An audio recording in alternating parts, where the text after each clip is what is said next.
Good evening, ladies and gentlemen, and welcome to the Cena Podcast here on the Monkey Caviar Podcast Network. I'm Tiny, your host. With me, as always, Adam Levy. Adam, how are you this evening? I'm doing fantastic, Mike. How you doing? I am as cozy as a meat baby in a in a parka. Oh, I just want to be cuddled by a meat baby. Oh yeah, the meat baby.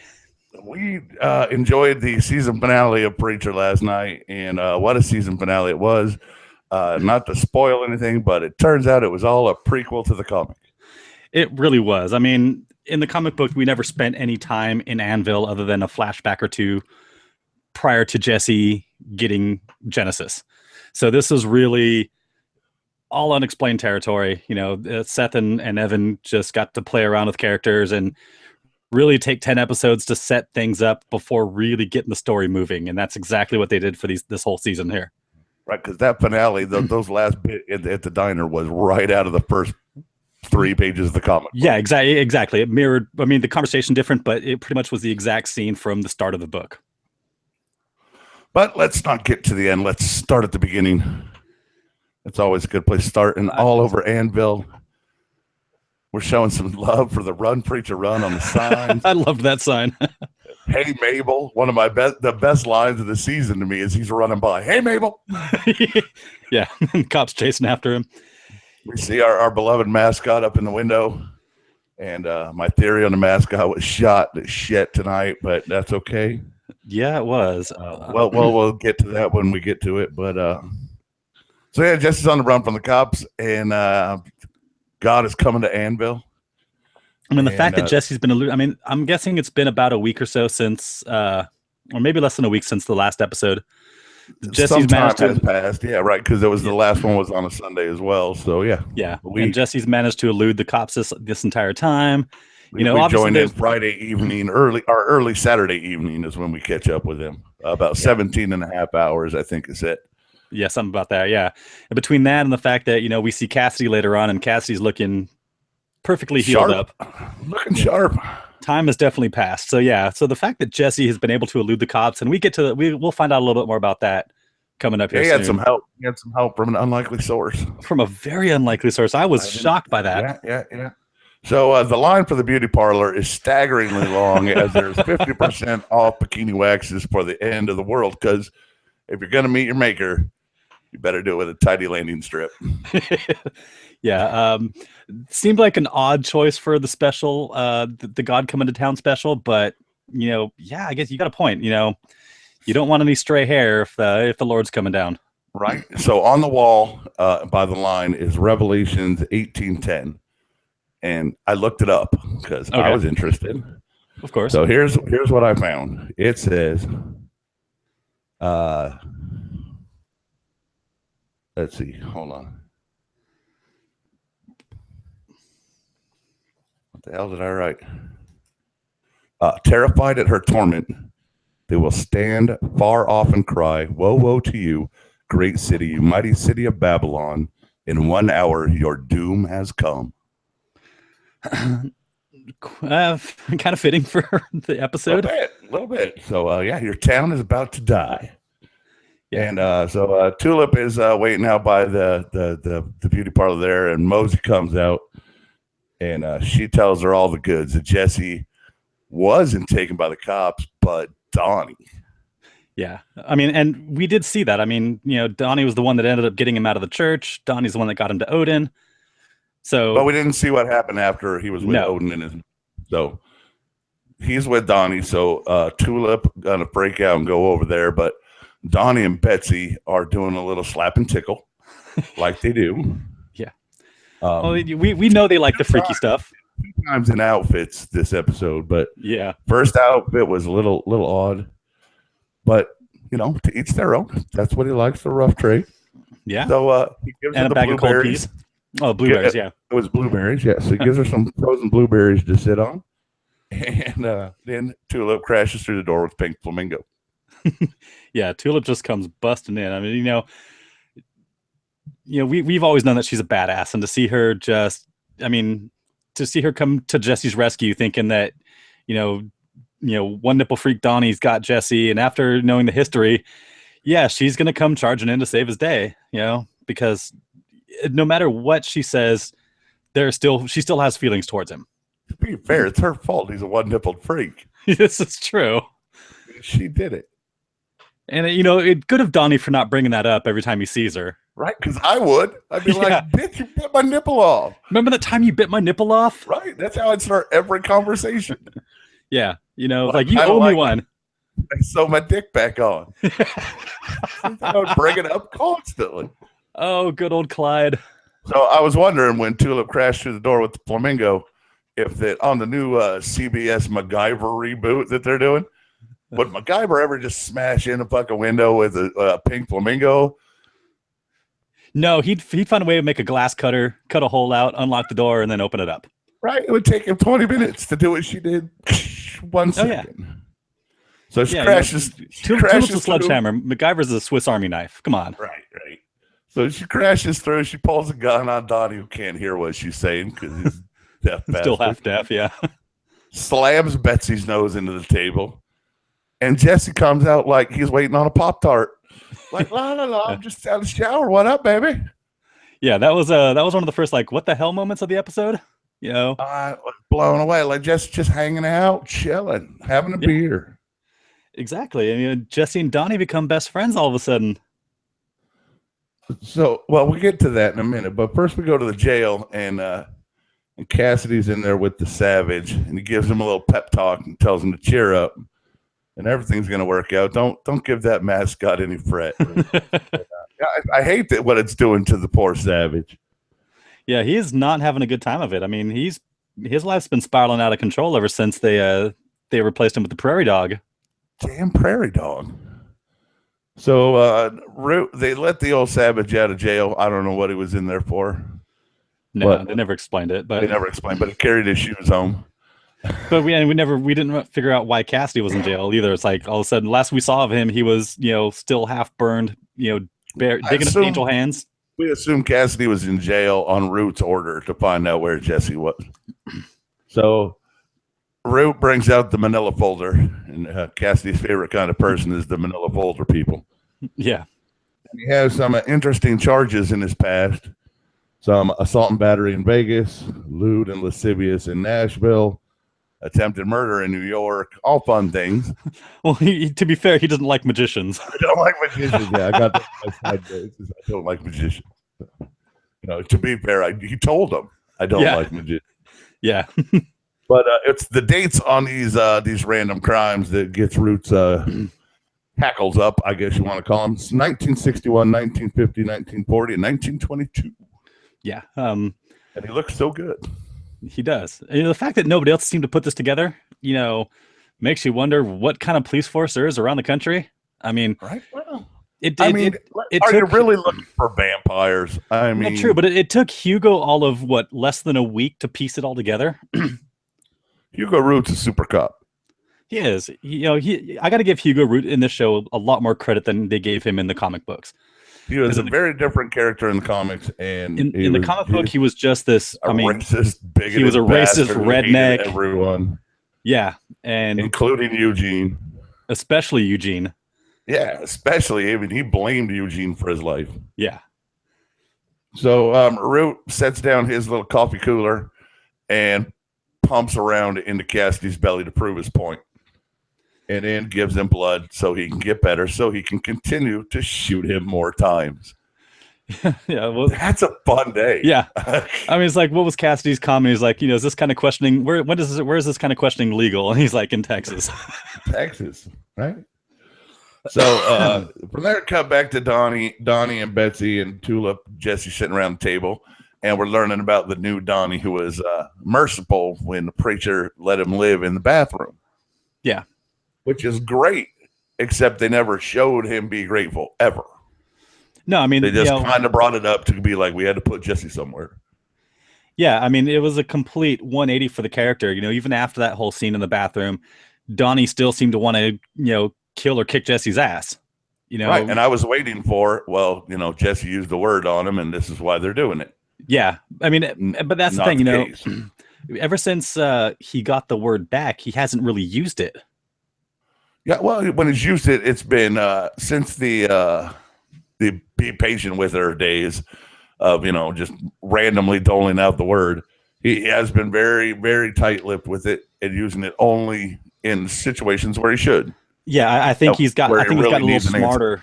I think he's gotten a little smarter with the power. Knowing that it's as useful as it can be, and as powerful and literal as this ability is. Yeah, you've got to be careful with how you use it. And this actually helps the TV show for next season when they hit the road, because now he doesn't have to have that whole what is this? What am I doing with this? How do I use this? He doesn't have to have all that shit when they're on the road. They can just go into fucking the balls of action.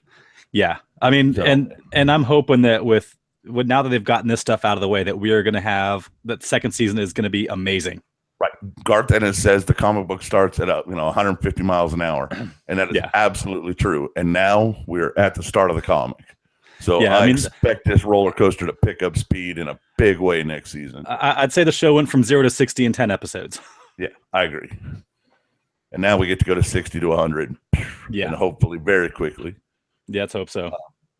On the Talking Preacher, I don't want to get ahead of myself. I'll talk about that later. All right, never mind.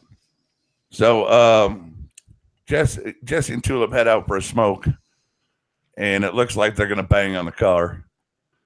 But no, inside the trunk is a special surprise. Ladies and gentlemen, Carlos. Yes. Yeah, so apparently Tulip didn't do too much damage to him in Dallas. Just enough. Just enough to get him into the trunk of a car and drive him from Dallas back to Anvil. So as they're going to decide what Carlos's fate is, we get to go back in time to Mullet Jesse, my favorite of the Jesse. And Mullet Jesse and Tulip are taking out the boxes at the bank. Yeah. While Carlos is trying to pick up on the mail carrier. He's the big booty mail carrier. He's trying to work it. But it turns out he's not real fond of the relationship that Jesse and Tulip have, because they're very friendly. They even play with a big, giant, double-fisted dildo they find. Yes. Who puts that in a safe deposit box? That was my question. I mean, ladies, maybe if you want to comment, I don't know that you do, but is that where you keep it? I thought it goes in the nightstand, but apparently this one's so important. Safety deposit box for the double fister. Yeah, I mean, it makes using it kind of difficult. You got to go to the bank to get it, right? You got to plan ahead. Spur of the moment. Exactly. Yeah, that's that. Unless you're in the bank. Maybe it's the bank managers. So very hip bank anyway. And so as they're getting ready to work the vault, he cuts a guard free and decides to boot. Yeah, I mean, he didn't make off with all that much. They were still waiting for the vault to open up, and he made off with whatever they got out of the safe deposit boxes. It could be a nice chunk of change. A decent chunk of change, but not nearly what they would have gotten had he waited the extra 10 minutes to help them clear out the vault. But again, we don't see where they cleared out the vault, because obviously they were interrupted. Yeah. And we see the guard now dead, bullet hole in the middle of the forehead. We assume Jesse pulled the trigger. Well, I mean, I'd have to assume so. He was holding a smoking gun. I'm not saying that makes you guilty, OJ. I'm just saying that you committed double homicide, OJ. All odds point to guilty on that one, unfortunately. All signs pointed to OJ too. Yeah. So anyways, but whether OJ did it or did do it, yeah. Tulip is having pain, and there's a baby. Yeah, this is a whole new element to the characters. Thing. So I don't know if the baby was ever born or is obviously dead, because Jesse said there's no bringing that baby back. Yeah. I don't know that it was a meat baby. I'm going to say no, but that would have been awesome. No, the meat baby. I can't wait to get to the meat baby. That was the best part of the episode, I got to tell you. So there's where we leave us, and that's nothing in the comic about Tulip ever being with kid that I'm aware of. No, there's nothing. So that's another way to feel sorry for her, I guess, and increase her sympathy factor on the show. And also, this is also, I think, helps explain some of that rift between her and Jesse, because who knows how it affected either of them. This might Right, this might and have been also- what drove Jesse back to the church. Could be, and it also gives them a bond, that something to keep them together. Yeah, aside from the hatred of Carlos, Right, now aside from that, they've got the bond of a child between them that either died early or miscarried or what. We don't know, but so the muck under Quinn Cannon's bubbles, and I kind of think it was like, I think that's what it looks like under Willy Wonka's chocolate factory. I thought they were going to give a nod to Kevin Smith and bring out the Golgothan shit demon. He's right here. Yeah. I have the Golgothan right here. I seriously thought we were going to get a whole army of them that were descending on Anvil and just shit raining everywhere. That would have been fantastic.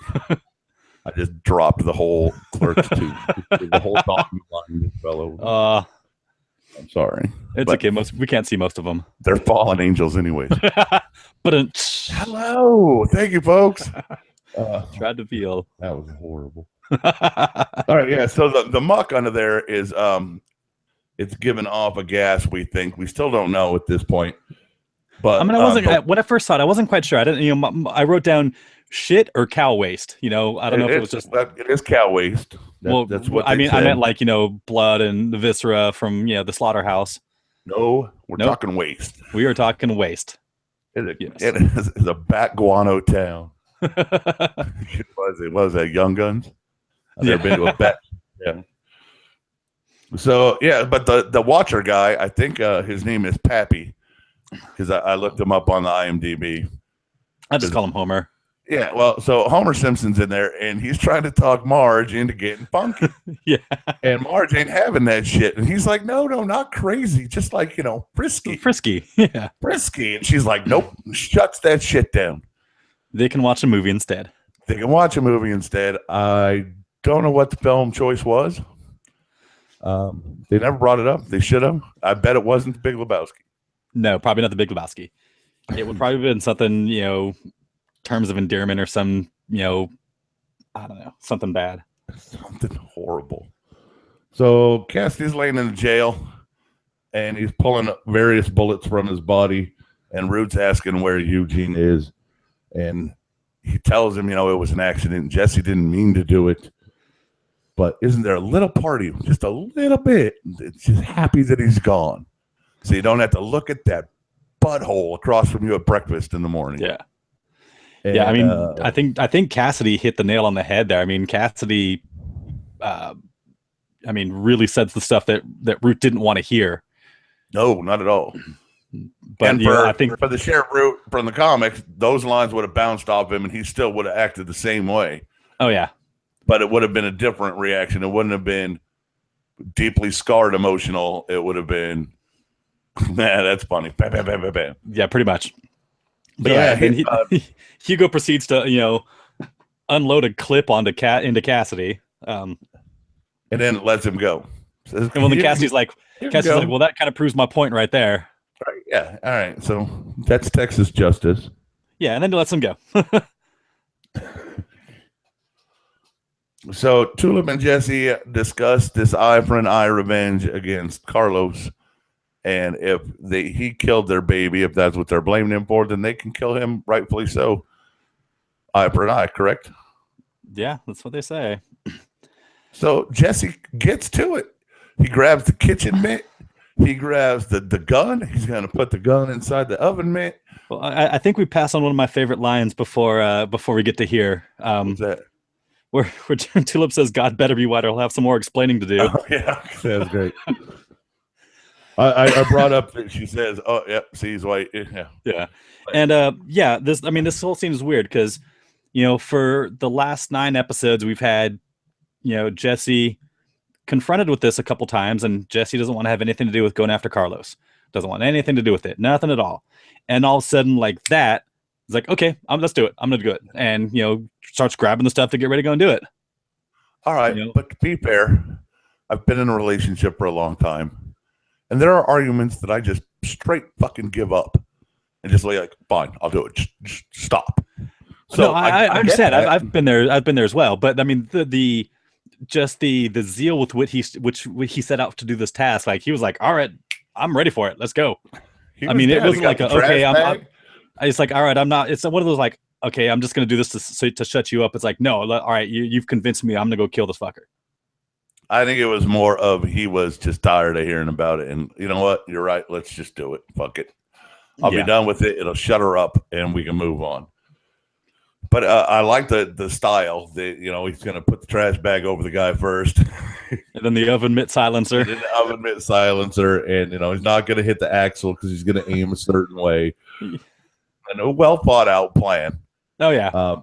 And Tulip changes her mind because it's the sweetest thing she's ever seen. Yeah. I mean, I guess you can't get more romantic than somebody offering to kill somebody for you. It's pretty romantic. When you think about it, it is. I mean, you know, this is the guy that's willing to pretty much throw away his life by taking somebody else's. And I mean, yeah, that's a pretty symbolic gesture there. That's kind of huge. So I mean, if a girl would offer to kill somebody for me and I was actually going to really do it, I'd marry her right there on the spot. Total love. So I get the change of heart, and you know, you don't want to see Jesse just randomly walking up, putting a gun in somebody's head and killing them, because that's kind of murdery. And he's not a murderer; he's a killer. You know, different. Yeah, he's not, you know, just some psychopath who enjoys killing people. He only ever killed when he needed to. In fact, they give Carlos a tire iron and a gun to even out. Well, yeah, at first when she handed him the tire, I'm like, what's going on? And then she's like, does that seem fair? And he's like, nah. He goes and hands on the gun. Spoiler like, alert. oh, they're going to whoop his ass. Spoiler alert, it still didn't work out well for him. No. He didn't want the gun. He's like, he looked like a walker after that. Kristen's like, who's that? And I'm like, that's Carlos. Yeah. Well, as soon as like they showed him, like, you know, Jesse and Tulip like getting ready to it, like I thought they were going to cut away to a commercial. I'm like, oh, they're not going to show the ass whooping. But then you see what the was it the Savage walking by? Yeah, the Savage goes walking by, and then all of a sudden Carlos comes like bolting around the corner, looking like he just had his shit kicked out of him. His face is all swollen up and bloody. It's horrible, poor guy. He did not have a good night. He had a bad night. I have to tell you, right now, we're about like halfway through the show. There's 4 minutes left until God shows up, and I have 4 pages of notes left. Oh yeah, because the last half of the episode was where all the really crazy shit happened. Yeah, packed with stuff. So forgive us if we go ahead or come back and forth, but there's a lot to go through right here. There is. All right, so. There's a full house at the church. Well, let's start with Betsy and the cops, and she sends him on a wild goose chase. Tells him, "You get that preacher," and he's in the trunk. Yeah, I thought she was pissed off because, you know, when we saw her at the house last time, you know, when her and Tulip or Jesse and Tulip were arguing, she seemed like she was getting genuinely pissed off. I'm like, they were going to flip flop the personalities of Betsy and Donnie, so I didn't know what the hell was going on. Exactly. Yeah.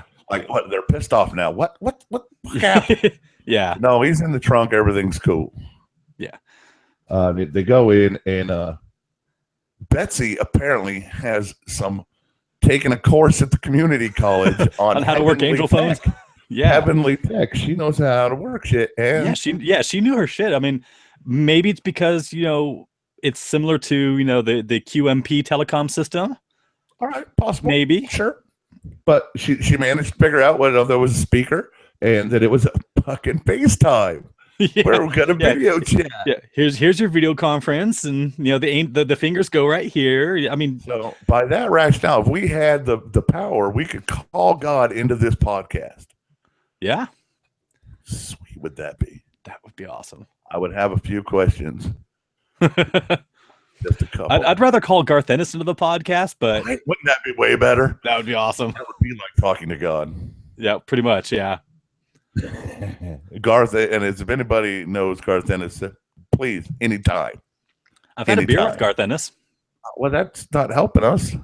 No, it's not. Unfortunately, this was, 10, 20, 15 years ago. Yeah, right. I knew people in bands 20 years ago. I don't know them now. Nah.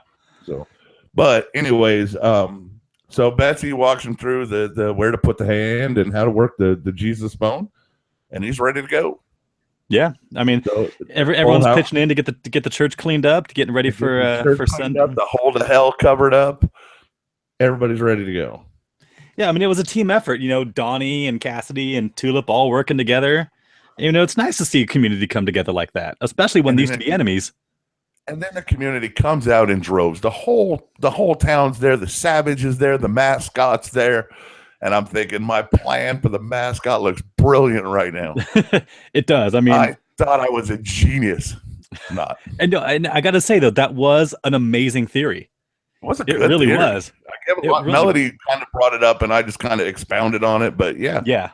No, I mean, it was sound. I mean, there was, they could have easily have done that. I mean, would have been great. It would have been such a great twist. It would have. It would have been. God, come down here right now. And the mascot just pops off his head and he's like, "What up?" Yeah, I mean, that'd have been like your Kaiser Soze moment of Preacher. Tom Cruise takes it off and Tom Cruise is inside. Oh, man. Too funny. No, the mascot was too tall to be Tom Cruise, though. Oh, way too tall, yeah. All right, so with the full Tom house, Cruise on stilts. Emily's sitting at the old piano and the kid's like, do I need to save a seat for Miles? And she's like, he already met God. What was the line? Miles is meeting God somewhere else. He's meeting him somewhere else. Yeah, I mean, I love the change in her ever since she fed Miles to Cassie. Like, she just didn't give a shit anymore. I was so looking forward to her next. Oh, all right. Anyway, so I did like her. She came around as being a character that didn't exist to me prior to the show being on. I was really concerned what they were going to do. And when I saw her, I really got concerned that they were going to hook Jesse up with somebody with 3 kids, and it was going to be, that would have just tied him to end. Kevin James was going to move in next door, and it was going to be a horrible. It could have been a buddy comedy with Agent Angels and Jesse and Cassidy, and Kevin James as Cassidy. Yeah, so I mean, could have gone worse. That would suck. Trust me, when we all heard Seth Rogen, we all thought that was a possibility. Yeah, totally. So it didn't go that way. It kind of. Have you seen Ted 2? I have it, but I don't think I've watched it. that conversation we just had reminded me of a scene from the movie. There, Mark Wahlberg's at New York Comic Con, and he's looking for Ted, and the guy's like. He's like, oh, they're about to make the announcement of the new Superman. And like the CEO of Warner Brothers is like, yeah, the new Superman is going to be Jonah Hill. And Mark Wahlberg's like, fuck. Yeah, I feel that way. Yeah, I mean, not like with Brie Larson being Captain Marvel. That's great. I'm good with that. Oh yeah, I'm okay with that. I love that casting. Very good. We were talking about that on the Monkey podcast on Friday. Nice. So, yeah, good for her. So Jesse's about to tell everybody the good news, and he's going to get on the phone, and Odin gets up and says, I don't know what you're all doing here. You're all stupid because you don't pray to the meat god. Yeah, the god of meat. That's who I believe in. Yeah. Meat. Yeah. I mean, and I'm surprised that the town took that comment as well as they did. That went over like a fart in church, literally. They were all sitting there just like, did he just say the god of meat? Yeah, I mean, I expected some shouting, somebody call him crazy. Nothing. I mean, they just sat there and listened to him go on about the god of meat. God of meat. And so bring on the god of meat, make your phone call, and let's get on with it. So Jesse gets on the Jesus phone, and it appears to be a busy signal. God has dial-up. Yeah. It does. The dial-up sound does go, and then Jesse's sitting there pressing buttons like he can't figure out how the hell this thing works. Are you telling me that the Lord Almighty can't get Google Fiber? At least Wi-Fi or something. I mean, I can't get Google Fiber, but I live out in the friggin' boonies of nowhere. That's why yours says HD on it, and mine says Rock Hill. Yeah, I mean, it seemed like Jesse's plan had already gone south when he couldn't get the phone to work. Right. And what are you going to do? Like, you got a full house and you're like, I'm sorry, it's busy. Yeah. I'll try again in like 20 minutes. You know how it is. And God doesn't have call waiting. Right. Party line, 3-way calling, nothing. He's got a very minimal package up there. They're obviously saving some money on the internet bill. Yeah. Why pay Emporium or whoever your provider is? Well, I mean, all the money's gone to paying the bills for the angel phones. I mean, you don't need the landline in heaven. Oh, reinvigoration cannot be cheap. No. All right, so finally, how much happened in the last in the middle of the season? I'm sure their reinvigoration bill was probably through the roof that month. right, just for that one episode in the hotel room. Yeah. So after a few attempts, the lights dim. Well, the lights shut off, and there's God. Yeah, this blinding light rips through the church, and everyone's like, "Oh!" There sits a man, an old man with white hair and a big beard, and he looks just like God's supposed to look. Every depiction of God, and the first thing Tulip says is, "See, told you he's white." Told you he's white. And I wish it would have been a black. If they'd have put George Clinton up there, I'd have pissed myself. I'd have been like, he just like licks him like, nothing but the dog in me, baby. I would have died.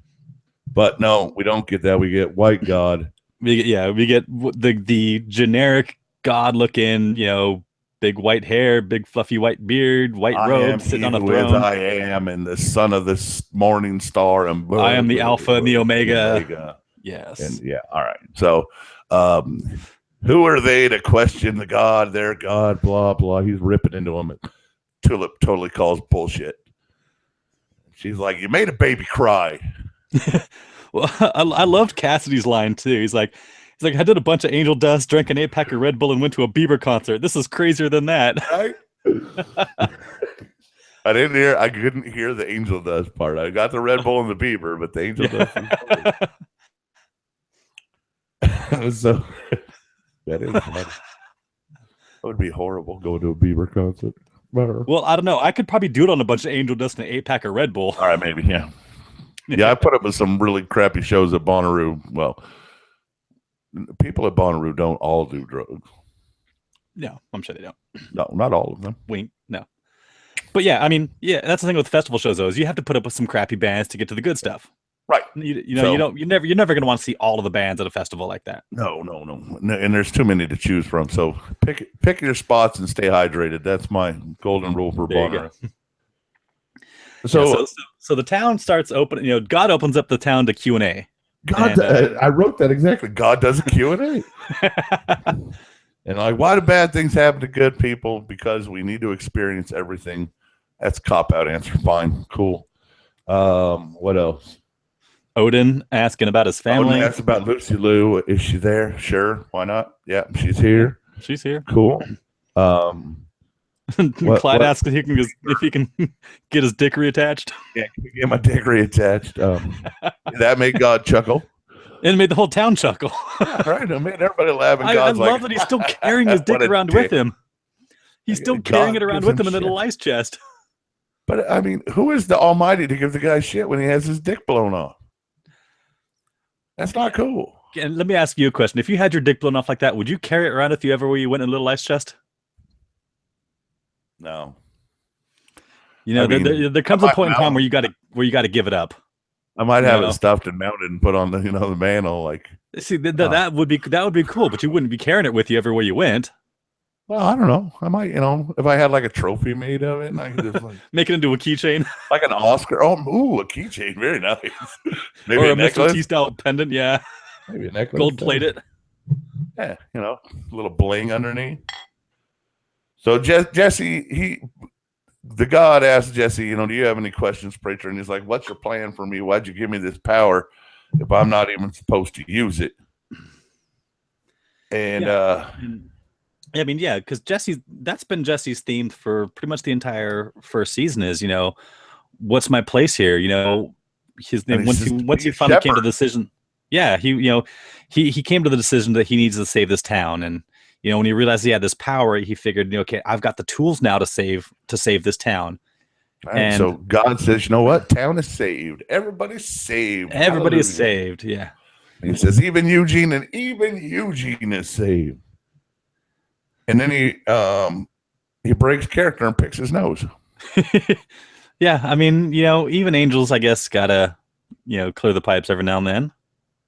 I mean, I guess have been other ways they could have gone about that. A nose pick was a little bit on the childish side, and I understand what some people the God thing was weird. And who's to say that the Almighty wouldn't pick his nose? Right. He might have. He's the fucking Almighty, for God's sakes. He can pick his nose if he wants to. That might have been like life on Jupiter. Bam! Right there. You don't know. Yeah, exactly. So, anyways, so Jesse calls bullshit, and this isn't God. And he uses Genesis, and he says, where's God? And finally the guy breaks down and says, God's missing. We don't know. Nobody knows. Yeah, he's freaking out at this point now because he's like, oh, he made me tell him. He made me tell him. And then, the men in the white coats come and drag him away. And we see men in white coats, and I'm sure we're going to see more men in white coats in the next season. Well, it depends. I mean, this isn't really a spoiler for the rest of the series, but aside from DeBlanc and Fiore, heaven never really played a huge part in the story. So I don't know if we're necessarily going to see more angels or no, I didn't say angels. I said white. I said men in white suits. Now I'm picking up what you're dropping. Gotcha. So there you go. We will see more men in white suits. Trust me. Yes. Okay. So as everyone is stunned to find out this news that God is missing, and Odin demands the preacher denounce it, but Tulip wants French fries, so they got to duck out. Yeah. She said that before Jesse went out to start a sermon that after this they're going for French fries, and sure enough, that's what Jesse. Emily plays out the congregation with 96 tears. Just very nice. And then that was one of the first signs that anarchy was about to descend on Anvil. We can see a blurry shot of several individuals destroying the church from the inside, and chaos has run rampant. And you even see Odin like prying the cross off the back wall and just start bashing the pulpit with it. Right? Yeah. So Emily's got her kids, and she's back at home, and she's like, "No, don't need to freak out. It's okay. We're all good. We never needed God in the first place. Like, this changes nothing." Yeah, I mean, if you were in a town like this where the church was such a big part of your community, and all of a sudden the entire town found out there was no God, what would you expect to happen? I wouldn't expect the Savage and the mascot to commit double suicide together. Yeah, I would totally expect that too. But I mean, and it's kind of a slow progression how you see, this town falling to pieces. I mean, you saw you saw the people destroying the church at first, but it was only a handful, and it's like, okay, well, maybe just a handful of people are losing their shit. But then, the next 10 minutes is like this montage of the town going batshit crazy. Right. The Savage flicks his cigarette and kicks the barrel over, and him and the mascot swing together. The little girls killing the pedophile on the bus. The young girls take Clive out on the bus. Tracy Loesch's mother smothers her with a pillow while the brother takes brother's taking selfies. Love it. That was like a good selfie. And Tom Cruise's ashes are shot into space. Because the guy's a fucking Martian. Because he's a crazy person.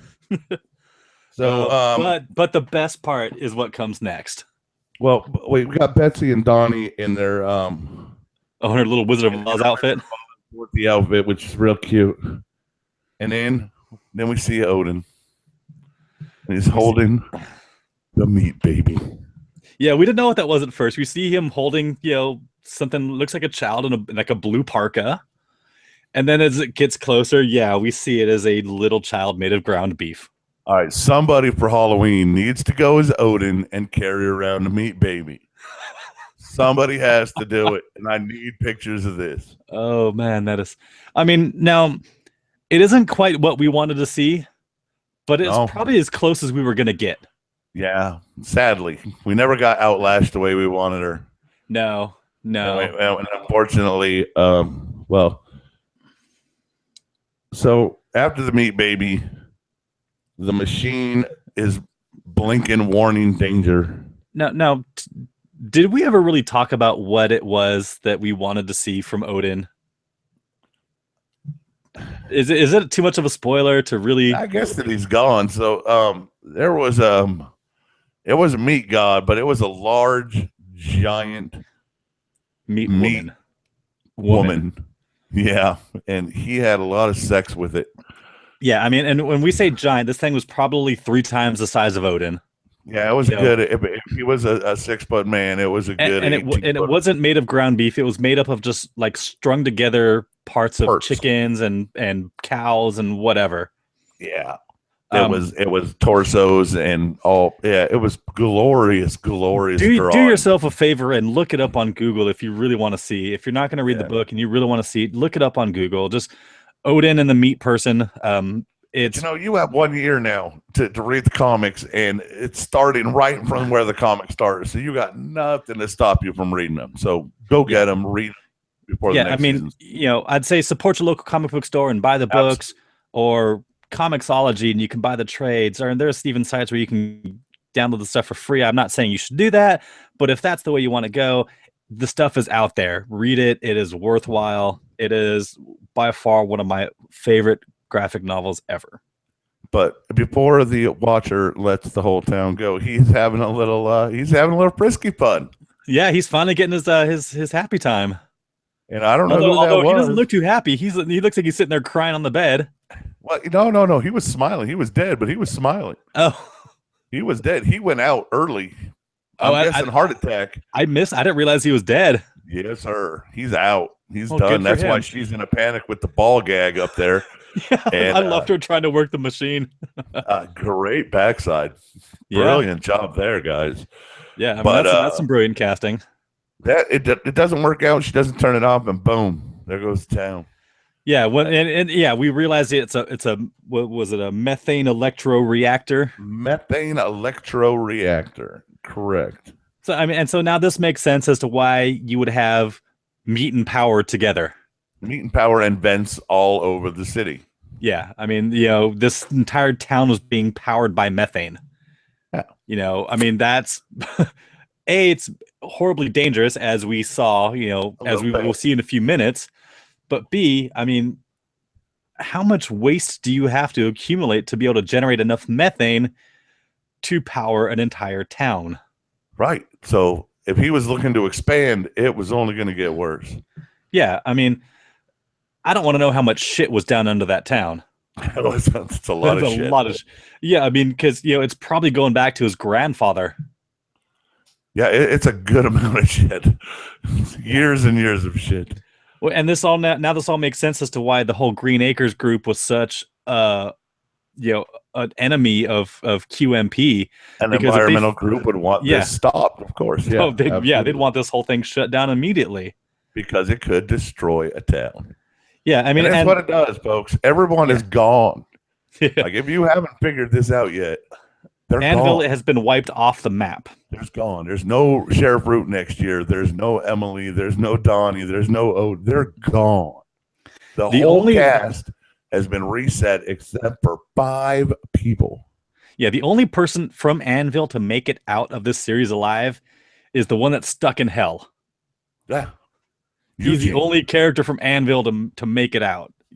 So Jesse, Tulip, and Cassidy bugged the fuck out right after church, and a good thing they did. And after the explosion, we go back to the Breaking Bad shuttle drop-off spot, and Fior is reunited with his comics. Yeah, I mean, for being in hell for what equivalently about a week, it seems. If the fact that nobody made off with that trunk of comic books is absolutely astounding. Especially in New Mexico with all the meth. I mean, yeah. You would think it would be gone, but no. Apparently, Angel's Comics can't steal that shit. It just maybe nobody in New Mexico likes comic books. Maybe. If you're in New Mexico, let us know. Do you like comics? Yeah. Do you like the blue meth? Let us know. Do you like both? Get help. Meth kills. A public service announcement from Monkey Caviar. But here's the sad thing: is that Fiore was the only one to return from their trip to hell. Yeah, no DeBlanc. And here's a little spoiler for you. I don't know if this is gonna spoil it, but if you get killed by the cowboy, you don't come back. It's final. I mean, they haven't actually called him the Saint of Killers yet, but I don't think they're going to. Yeah, I don't know if they will or not. But that's who he is. He will always be the Saint of Killers to me. And me. I mean, no, essentially, the Saint of Killers is the angel of death. Right. And, who better to kill another angel than an angel? So, and even though he is not technically an angel, he wields the angel of death sword in the form of his Colt revolvers. I don't know if we'll ever get ammunition. I don't know if we'll ever get that explanation in the show or not, but yeah, essentially the angel's sword is melted down, forged into 2 Colt revolvers, and they do not miss, and they never run out of bullets. Yeah. So he's a badass killer machine. Yeah. So unless they're going to pull some miracle out of their ass, DeBlanc is dead, and we will not see DeBlanc next season or any of the rest of the show, or anybody else in Anvil for that matter. Right? That was a Game of Thrones level extinction event. Yeah, I mean, the only it was 9 people off of the title card that are gone. Yeah, I mean, I almost expected Odin to be sitting there, smug as fuck, in his ivory tower watching the town burn, but no, QMP was right in the heart of the blast zone. Yeah, they're all gone. So this is kicking off the road trip. Jesse, Tulip, Cassidy are going to take their hatred for the Big Lebowski, or Cassidy's hatred for the Big Lebowski, and they're going to take it on the road to see how it plays in Peoria and elsewhere amongst the fine United States as they search for God, and they're either going to help him or they're going to kick his ass. Yeah, they're going to help him or kick his ass. And again, this is a little bit different from Jesse's quest in the book, but at the same time, this is exactly where the story needs to be to really carry on in the spirit of the story. So with a final look at the cowboy as he shoots the remaining the Lady Seraphim angel, and he steps on her hand to make sure that there will be no more phone calls. Yeah. I think that was made pretty abundantly clear. No more calling the big guy. And all he's got to say is Preacher. And that's where we end the show. And that's season 1. Yeah, so season 1, it turns out, was a big giant prequel to the comics. Some of it was drawn from later issues. Yeah, I mean, essentially they took the first storyline in the book was the first 4 issues, I believe. Gone to Texas was 4 issues, and they took these 10 episodes. They kind of took the storyline, added a bunch of backstory to it, and by the time this season ends, we basically got through the first major story of the series. Right. We had thought early on in the podcast, and that they were going to slow roll this out. Get everybody used to Cassidy. Get used to the angels. Get used to that. So it turns out they took 10 episodes to get you used to the world. So now that you're in it, there's vampires, there's angels, there's all kinds of crazy shit. And now that everybody else is dead. And now that you're hooked, we're going to kill everybody. Yeah. And so now we're going to have to recast a bunch of parts for next season. I bet we have a whole new group of actors. And yeah, we're going to have to. I'm going to guess. Because you can't really do the show with just 3 people. I watched, I hate to say it, but I watched The Talking Preacher with Hardwick. I did not see that. I did, and the only thing I took from that, besides the fact that Hardwick is a tool, I love you, is that one, they showed the R Space Pop toy. Okay. It's beautiful. We did a thing on it on Monkey Caviar on Friday. It's only like $8. You can pre-order it now. Yeah. So go find the pop toy of R Space because I need one. But I'll get one. Chances are you can probably find them at Hot Topic. But Seth Rogen said on The Talking Preacher that his favorite character from the series is Hair Star, and he cannot wait to get to it. And I mean, we've already kind of had that little brief introduction of Hair Star in episode 3 or 4. The man in the white suit. The man in the white suit. The letter from the Grail Institute or Grail Corporation. Yeah. Again, I don't know if that's. I mean, I'm guessing we'll probably see a bit more of that in the next season. To have the Grail Corporation become a big threat in season 2, might be a little bit early because I think there's a couple of the things that the story needs to deal with first before we get into that. Get to it. I think you need to at least expose that this organization exists and that they're after Jesse and Tulip and them. Yeah, I mean, you have to get that out there just because it's to propel the story forward as they move on the road. Yeah, I mean, it's all a series of clues, and for it not to come out like Scooby and Shaggy in the gang, there really has to be something big defined. Yeah, I don't want to see Jesse interact with this group within the first like 2 or 3 episodes of the first season. This will be if anything, this is going to be the second half of season 2. Yeah, well, with 16 episodes next season, that 13, I think 13, I think, right? I thought it was 13. 6. Yeah. Okay. Well, even that they can spend 5 or 6 dealing with some family issues that I think are going to come up. Yeah. And I think Jesse's family is a mandatory for next season.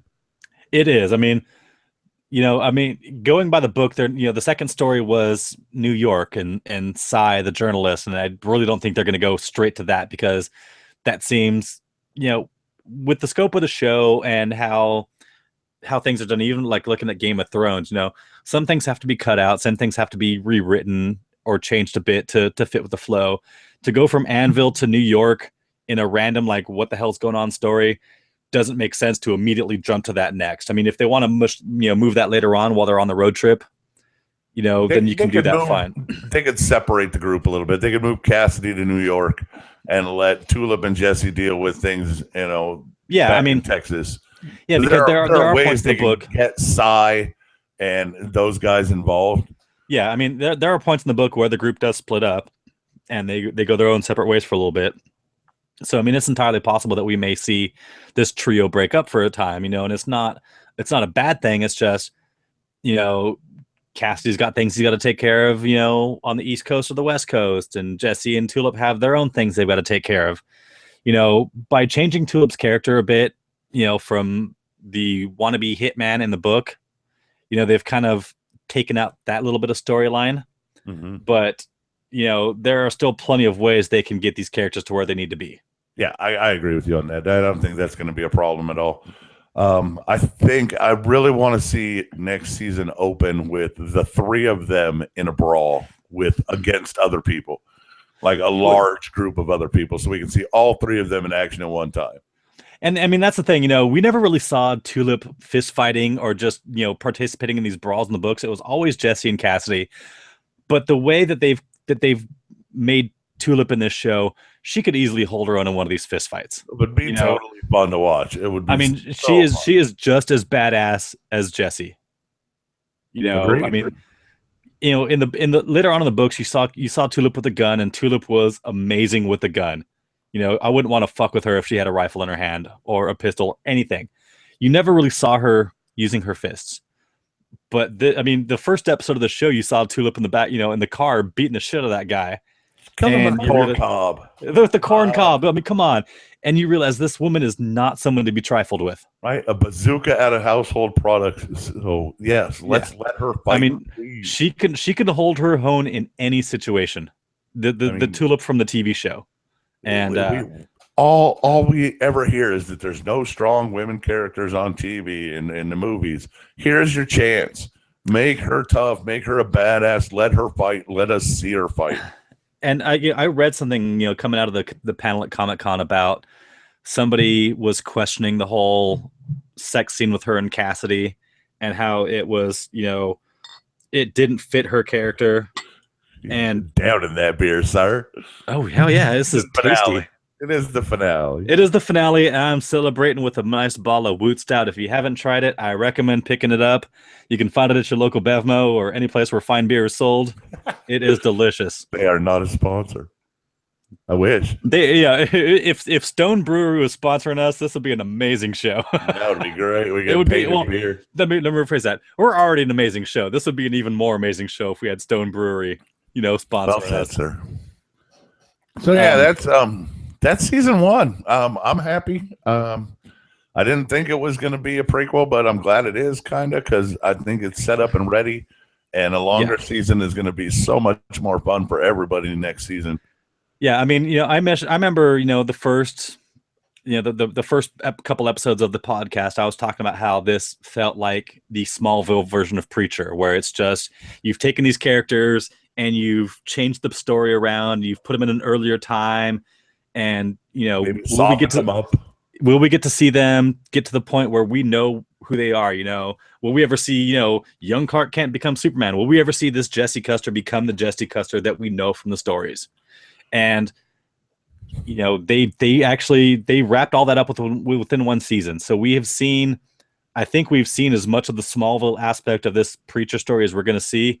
And now we're going to be going full tilt through the rest of the series. I hope he grows out a mullet.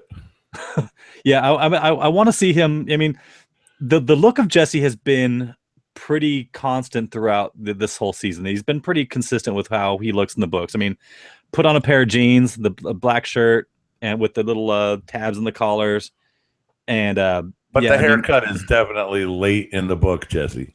It is very late, Jesse. And the mullet is long and well into the book before he gets the haircut. Yeah, I mean it's not until Salvation, I believe, where he gets the haircut, and that's not spoiling anything. But one thing I will say about this first season, Salvation is a great story. And speaking of Salvation, this is one of my only real regrets for this first season is Odin Quincannon. For those of you who haven't, he's always going to be Quincannon. For those of you who haven't read the book yet, and I can't stress enough how much you need to read this book, but Odin is the main antagonist in the Salvation storyline. Salvation's a small town that Jesse winds up in, late in the book after a bunch of shit happens. And Odin is he runs a slaughterhouse in this outside of the small town in Salvation. And he's just this sawed-off runt who figures he can buy the town off. And I feel kind of like they wasted him in Anvil. It almost like they could have just had anybody be this character and saved Odin for a later storyline. And other than that, I really like what they did with all the characters and what they did with the story. I wish they would have saved Odin for later. I do. Oh, there it is. All right, so we were talking about it, so I'm going to hook on my camera so you can see it. Oh, you're going to show us the meat product? Yeah, I got her right here. So this, what I don't know what the best angle is, but that a little bit, yeah. Odin and his meat woman. Yeah, that is an atrocity and just an amazing thing. Yeah, so you can see little Odin in there. He's a. Oh my God! Why is Jesse wearing an eye patch? Yeah, Jesse's wearing an eye patch. Jesse, this is Jesse's pirate face for all of you who haven't read the book. There's a pirate face. Pirates are in that year. Yeah, that was Quincannon's meat woman. Yeah, so, a lot more impressive than the meat baby in a parka, but to be fair, it would have been really difficult to pull that off and explain Meat that. Baby was good. I liked Meat Baby. Meat Baby made a lot of sense. It made a lot of sense for Odin's story, right? With the Lindy Lou and the kid and all the death in Vale. Yeah. I was totally fine with Meat Baby instead of Meat Woman. I mean, I love those 5-gallon buckets full of ground chuck, and just the handprints on two of them, Yeah. I mean, overall, I'm a believer now in the show. I mean, the first episode, I was the biggest skeptic about this show. I mean, none of the trailers looked anything like what I knew, and I was scared to death about what this show was going to do. This is one of my favorite stories of all time, and you always run that risk when your favorite property gets adapted into something that they're never going to do it right. They're never going to do justice to it, and it took a little bit of time, but they finally got to where I'm really happy with the show. I mean, I've been entertained for this entire season, but now we get to that point now where, it feels like we're in an area a territory where I know what's going on. Right. So yeah, we're coming up on what we really, really know. And the only thing I'm going to take away from this use of Quincannon and that lot is that Outlash is never going, and Outlash was never going to be presented on television the way she is in the comic. Because in the comic, she is a Nazi dominatrix. And we haven't wanted to spoil that for anybody, but if she's dead, I mean, yeah, Outlash was a Nazi dominatrix, and it's amazingly great in the comic. And yeah, she was a lawyer in the books too, not just Odin's secretary. She was his lawyer. Right. She was important. And she was great in the books, the way they presented her, she was like that straight edge to Odin's like just, uncanny craziness. I'm just like, no, you can't tell me about this. You can't tell me that you're going to murder the town sheriff. And yeah, he's like, I don't care. I don't care. He sounded like Ross Perot in the comic. Yeah, he did. And, I will never get that out of my head. He will always be Dana Carvey's Ross Perot. No, he is. He is. I mean, that was the voice when I read it. That was the voice I gave him. It was. Yeah. I mean, from the first time I read that, I saw Odin Quincannon in print. That's what I thought of. And Seth Rogen, you guys missed an amazing opportunity to have Dana Carvey play Ross Perot, play Odin Quincannon in the first season. That might have been pretty good. I mean, if this was all they were going to do with him, yeah, why not? I mean, yeah, seriously. Yeah, great. That would have been good. But I tell you what, I really enjoyed my Monday nights for the last 10 weeks. It's been really fun getting to do this. Yeah, and I really can't wait for next season. I'm glad that some of you out there have actually, become fans and subscribed, and you interact with us all the time. And we thank you so much for all your support. It's been great. Yeah, I honestly didn't think, Mike and I talked about doing this months before the show started. And, when I first said, yeah, sure, I'll do it, I honestly had no idea what to expect. I mean, I am an introvert in every sense of the word. I don't like talking to people. But the way I look at this is I'm sitting there talking to my friend, and everybody else is coming to listen to us. So I don't have that social anxiety of, sitting there speaking in front of a bunch of people, because as far as I'm concerned, there's nobody else here. So you guys are all listening at home. Huh? You don't want to do this live? Oh, I want to do this live every week, man. But like I said, this is kind of this wasn't what I was expecting. I was figuring that, I wasn't going to have much to talk about or much to say, or I was just not going to be able to talk. And to find out that I can do this and that I actually enjoy this, it's pretty fucking awesome. That's what Monkey Caviar is. It's the things you love. Yeah. I mean, the things that you're passionate about. And, if you have something out there that you're passionate about, let me know, man. I'll put you on the air. I don't care. Yeah. I mean, I'm passionate about Preacher. I'm passionate about comics. I'm passionate about movies and, Survivor and things like that, and fantasy football, because we're doing that show. Yeah. So anything that makes you happy, to find somebody that you can talk to about it, and you've got a show. Yeah. I mean, and that's the beauty of passionate. It'll all come out, and it's so much fun. That's the beauty of the internet too, is that, it gives everybody a voice, and sadly it gives some people a voice that shouldn't have a voice, but it gives everybody a chance to share what they love. And it gives them a chance I'm too ugly to be on TV. I could be on this all day long. Yeah, seriously. You too. I mean, I'm in the same boat with you there, buddy. But yeah, I mean, right? We ain't pretty. No, we're not. I'm trying to find girls to get on the podcast so we can up the attractive factor. But yeah, no. But you know what? We have absolutely had a great time doing this, and we're going to be back next week. We're gonna talk some rising stars, and from there we'll find something. But we're going to stay around, and during the off season, maybe we'll find some show we can talk about in September. Or if nothing else, it could just be the two of us talking about whatever for an hour or so a night every Monday. Oh, we could do Walking Dead. Yeah, that's true. I gotta. I mean, that starts in October. Why don't we do Walking Dead? We can do Walking Dead. That'll be Mondays, 11:00. Yeah, we can definitely do that. Kids, you heard it here. We'll be back. The podcast becomes Walking Dead. We're gonna become the Saint of Walkcast, or I'll find a name for it. I'll think of something stupid. Maybe I don't know. Tammy's a Walking Dead person. Carrie's a Walking Dead person. They'll help us out. I once pitched an idea to Carrie that I wanted to do the Walking Dead podcast with puppets. Oh, that would be awesome. Just so we could bring in guests, because you can't. I'm not going to be able to get Norman Reedus, but I can get a puppet made that looks like Norman Reedus, and so I thought about doing it with puppets, but maybe we'll just we got the comic book knowledge on that one. I haven't read past where it is. Yeah, neither have I. Can. I've read up through the whole battle story, but with Negan and where they're at. And I mean, the next couple. I mean, I think the next season or two is probably going to be about up to where I've stopped reading. Yeah, it's the what they say it's called the Kingdom.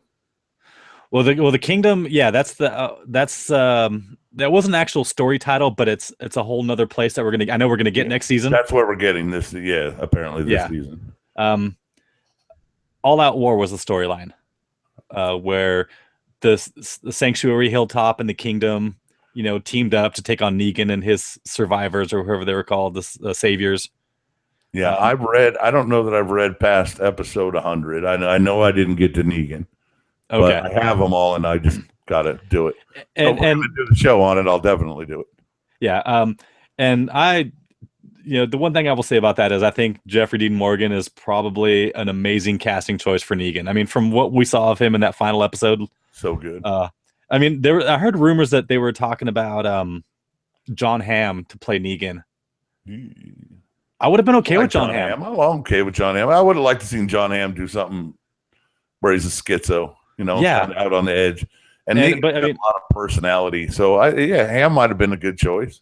I think Hamm would have been amazing. But yeah, Jeffrey Dean Morgan. I mean, I can't think of a single thing where I've seen him in that he's sucked. Did you see any of the Comic-Con stuff with the Walking Dead panel? I saw the whole thing about Norman Reedus and Andrew Lincoln's pranking each other. Yeah, did you see the little kid that was dressed as Negan? I saw a photo of him with a little bat. Oh man, with Lucille. Fantastic. It was fantastic. He had the bat, the whole business, and Jeffrey Dean Morgan's like, I got to come down there and get a picture with you, and I'm like, oh, yeah. And that's the thing I love about Comic-Con is those stars, they geek out just as much as the fans there do. They love that shit. So, and we have lots of people that like The Walking Dead, so we'll get some guests on that one, and I'm going to Charlotte Comic-Con this weekend, and there's a Walking Dead panel. My friend is hosting, and there's 11 former walkers on our panel. So I'll see if I can get some contact info. Maybe we'll get some actual walkers on the podcast. That'd be cool. That'd be really fun. Yeah. So that's where we're gonna go. We're gonna go to The Walking Dead. You can look for us there. We'll be back next Monday with our little Rising Stars pod.